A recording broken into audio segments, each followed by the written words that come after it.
सुंदर रूप मनोहर सावळे सुंदर रूप मनोहर.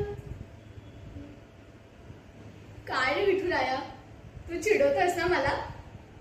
अरे मी तुकोबारायांचा अभंग गुणगुणत होते.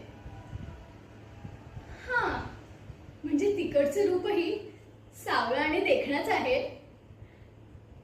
पण लहानपणी जशी मी निरागसपणे थेट त्यांच्याकडे पाहत असे तसं आता नाही ना पाहता येणार. पण त्यांच्याकडे बघावंसं वाटतं हे मात्र खरं आहे. विठुराया, 4 वर्ष झाली मी आपली माहेरीच आहे आणि ते देखील इकडे आले नाहीत. मग आमची भेट कशी होणार? पण आता मी सासरी जाणार आहे.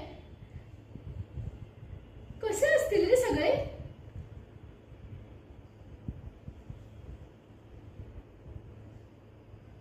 सासूबाई आणि यमुना माणसं खूप बोलायचं रे मला.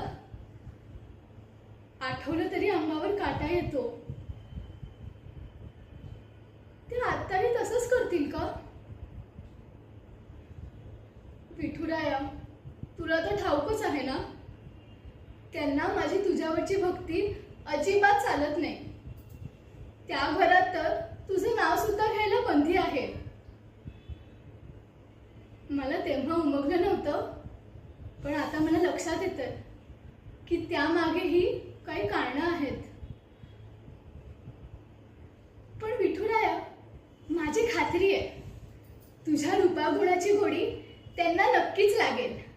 मी लावेल.